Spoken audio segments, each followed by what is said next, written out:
Hey, gang, I am the Mountain. I'm the Marine. And thanks for staying extra time and hanging out after hours with us. After hours is just we're kind of a little more free form. We have a couple notes, but we don't.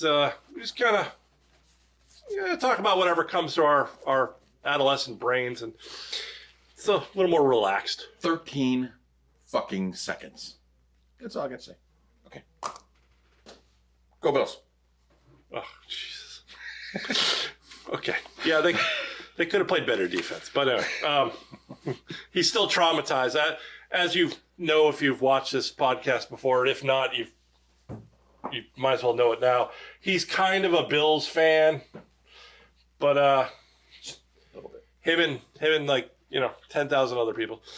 That's about it. What's Orchard Park? 60,000? 70,000. 70,000. Anyway. And the Bills are actually good this year. So we kind of feel bad for them that they didn't go all the way. But that's the breaks. In the words of Chris Berman, that's why they play the games. Yes. So, Chaz, just kind of picking up on our Sleepers and Suckers segment. And, folks, if you haven't seen that, I'll leave that in the end card. You guys can check that out. I just want to say, when going through all these sleeper and sucker potential things, I came across one which probably doesn't qualify anyway because, as you said off camera, it stars Jason Momoa. So anything this day and age starring Jason Momoa is probably not unknown. But there's a new show on Apple Plus called C. S-E. Is it Apple Plus? It is Apple. Why is everything Plus now? Or I thought it was Apple Plus. Apple TV, Apple Plus. I don't know. I'm just saying, like, everything seems to be Plus now. I'm just don't. It's Super Plus. Plus. But, and I usually like Jason Momoa. I even enjoyed him in the remake of Conan, which was, Really? Don't watch it. Don't watch it. Huh. But, yeah, so it's this TV show called C, S-E-E. And it's this post-apocalyptic future world where everybody's kind of back down to like primitive tribes and stuff like that. And the virus that wiped out most of humanity. Where I would be a king. Yes. Oh, sorry. We would be kings. Apparently the virus that wiped out everybody. COVID-22. Yeah, COVID-22. Apparently Fauci was in charge. So everybody dies, and except for the people that do survive, I guess it takes their sight. So everybody in this world is vision impaired. Sorry, ladies, you get to live with Jason Momoa, but you're all blind. Yeah, the good news is it's Jason Momoa. Bad news is you can't see. But I got to be honest, and people on the internet, you tell me if I didn't give it enough of a chance, but I watched maybe half of the first episode, maybe 2/3 of the first episode, and I'm just, this is not a knock against blind people. I think blind people can accomplish some amazing things. I mean, Ray Charles, Stevie Wonder. There's a lot. You can name a list of people who are blind who are way more successful than I am. But this is just like warring tribes fighting each other when nobody can see is just. It was just silly. I don't know. Man's inhumanity to man. Yeah, I didn't like it. It was now. If you read the whole description of the series, everything changes apparently when twins are born with sight. Ooh. But I didn't even get to that part because it was so silly and ludicrous and kind of boring that I just Are they babies when somebody finds out they can see? How do they? I don't know. Here's what I don't know. It's like every they got like like you would in a house, like maybe if you had no sight, like there's all sorts of things, like they have ropes into their caves to help them know where to go and stuff. I'm like, but if they're all blind, who made those? Who made those ropes? Who did all that? I don't. It's just. And why do they live in caves? You said this is in the future, right? Why isn't? Yeah, I mean they have some buildings and stuff too. It's just, but it's like, I don't know. I can't. Don't even ask me questions because I just can't. But seriously, why wouldn't? And again, internet people, if I didn't give it enough of a chance, let me know because I wanted to like this show, Because anything with warring tribes and Jason Momoa, I thought had a pretty good start, but no. Oh, speaking of Jason Momoa Netflix TV shows, did you ever see Frontier? Yeah. I thought that was a pretty good I like Frontier. Because he could see. Yeah, well, so it was okay. It was also in colonial times. Yeah. I dug that. Colonial Northwest. Yes.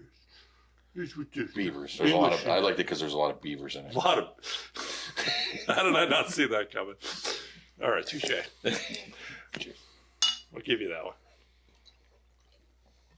All right. But anyways, I'm not even gonna. I gave it way more time than it deserves. So if you want to watch C, you do it on your own. You've been warned. So one of my favorite shows of all time. That's kind of a sleeper. It only has one season. Firefly. Oh, damn it. No. Anyway, no, just kidding. My favorite sleeper show, I don't know, some people might have saw it. I caught it. I binged it a while ago. It had 8 seasons, 3 movies. So I don't know if it's really a sleeper, but it's called Psych. Starring James Rowdy Rodriguez. I didn't even know his last. I thought it was Rowdy. I think he changed it. He added the Rodriguez later. Like, it must probably his real name. Yeah, but before it was just James Rowdy. Yeah, like it. Then when he realized he was successful enough, he could like Emilio Estevez. Yeah, but Charlie Sheen's still not famous enough to go back to his original name. Apparently not. But anyway, it's Psych. It's about he probably can't remember his original name. Yeah, Carlos Estevez. His father's name is Ricardo. Yeah. Anyway, tell us about Psych, Chad. I'm sorry to go off on tangents. Just like the. Well, this is Sean Spencer from. This is After Hours. We can go wherever we want. There's no rules. His name is Sean. His name is Sean Spencer. He's raised by Corbin Burnson. Is his father, plays a cop. Does a great job, by the way. But yes, during the show, this series I have seen. So. Like he has flashbacks to when he was a little kid, and his father says, "Close your eyes," and has him describe how many hats are in this room and how many this and that. And he's basically a very he picks up on everything. He can pick up on every little thing, and he grows up to be. Has started a detective agency with his friend Gus. Look, I don't care what Lassiter says. The cat is not my new partner, Gus. Don't be ridiculous. Then tell me again why the cat gets to ride shotgun. Gusterson. And he's really perceptive, but he starts a detective agency by convincing the Santa Barbara police, one of the finest police forces in the country, that he is a psychic. I am absolutely 100% certain that I sensed a body drop here, right here. Yes. Just by his powers of observation. And, it's funny. It's basically him and Gus are just like the best friends that grew up together and they know each other. And it's awesome. It's funny. It has to be funny, too, because, if you told me that premise and I had never seen the show, it's a guy who convinces cops that he's psychic. It sounds like an SNL skit. It sounds like something that could be funny, but you're going to get 7 or 8 MacGruber. And that you're going to get 8 seasons out of something like that, but they do. It's very funny. Yeah. We just saved Christmas. What? Oh, and his love interest is played by Maggie.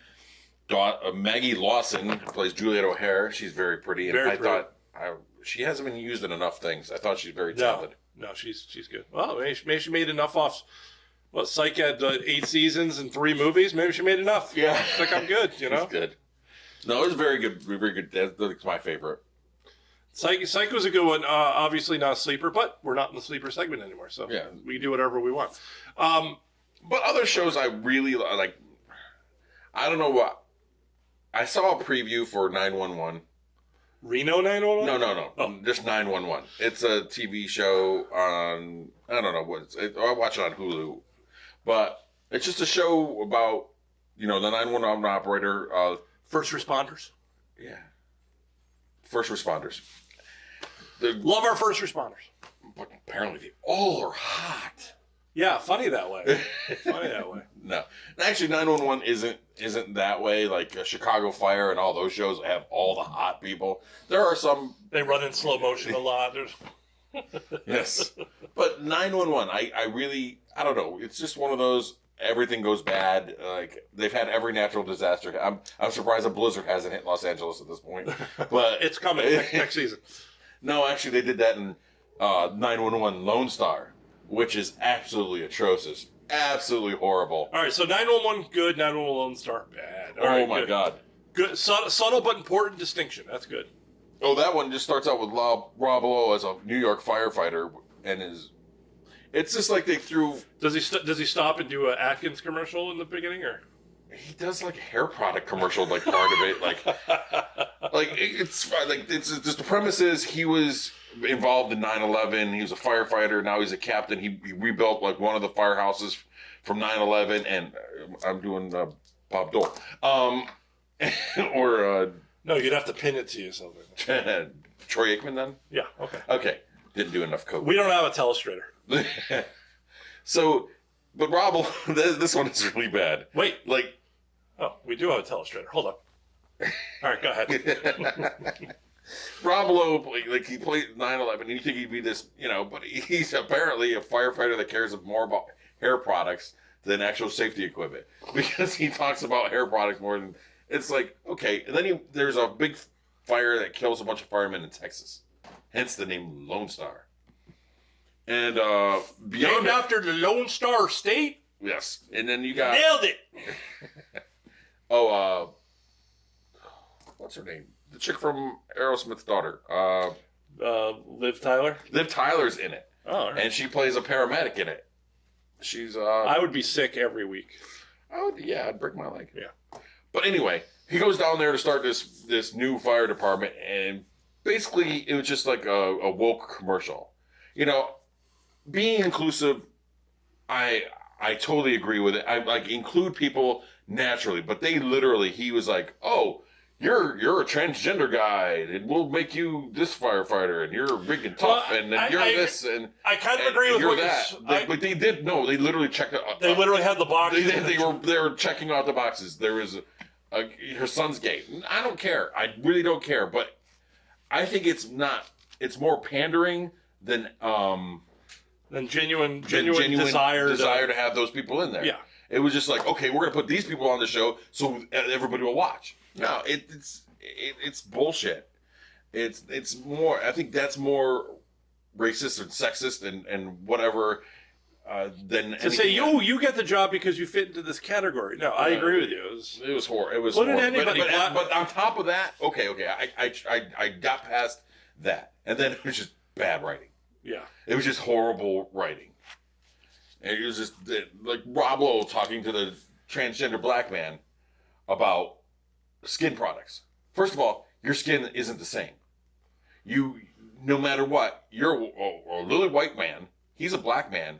He has different skin. I know this from the Marines, and we, Well, if there's black. ever a part you can point at the differences between races, skincare products and hair care products is probably falling. And he was trying to get him to use all this stuff.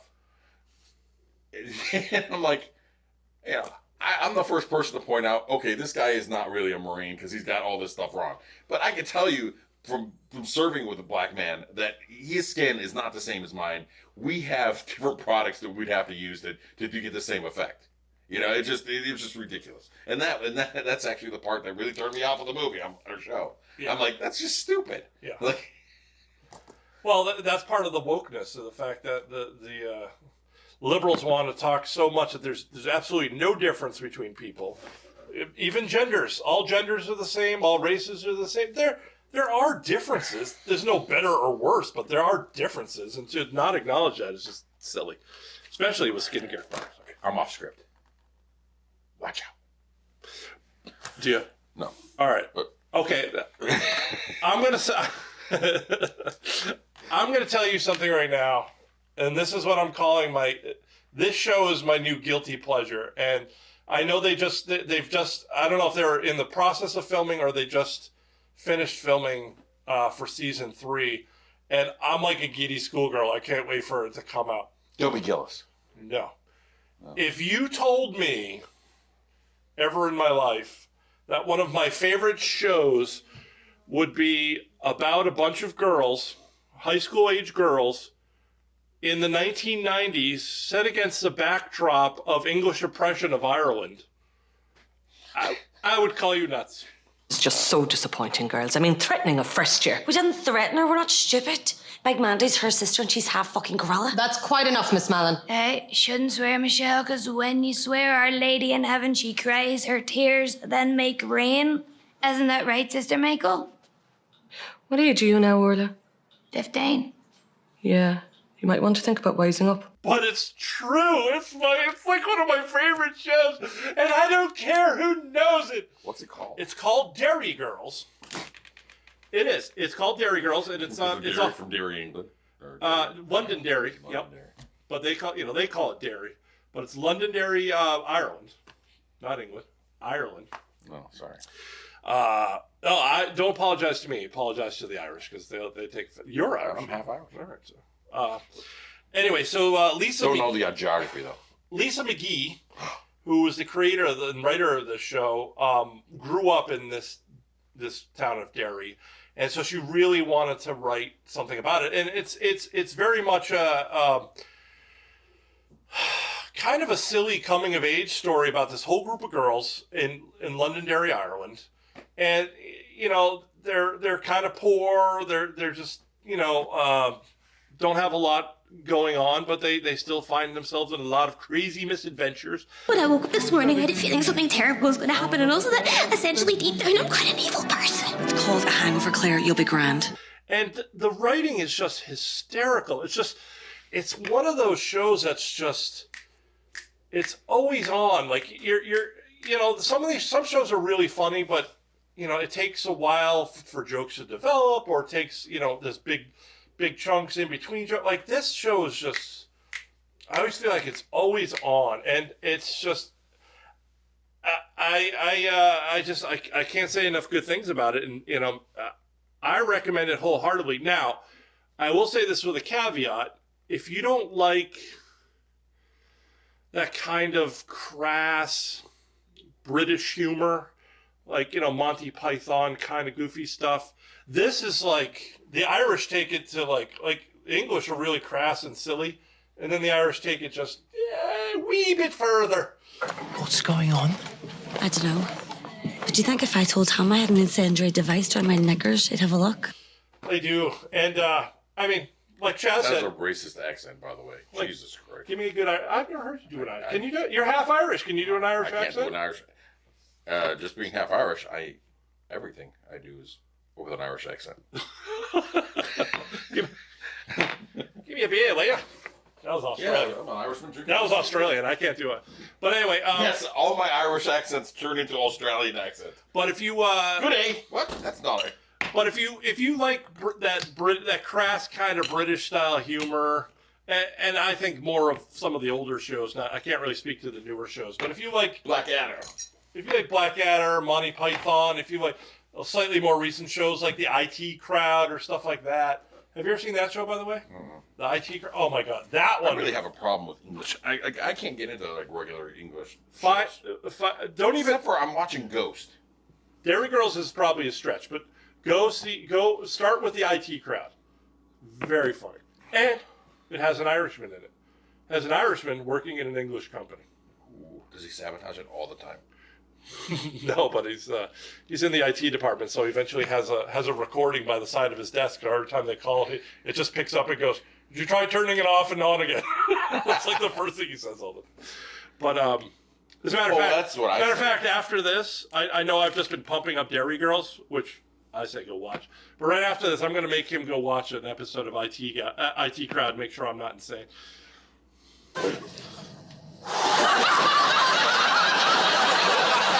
Okay, before you do this, you're absolutely sure you can hit it in such a way that it won't damage my teeth as it goes in? It's a very simple chip shot, Moss. We can go on forever, but we'll just wrap this up for now on this. Thank you for joining us in the After Hours. And Please again, hit that like button. Hit the like button, subscribe, notification bell, and check out some of these other videos we got. And we appreciate your support. And tell your friends. Tell your relatives. Tell your friends' relatives. Tell your people hate. I don't care. Whatever. Just tell people. All right. Yeah. Thanks for stopping by. Jazz. Good seeing you. All right.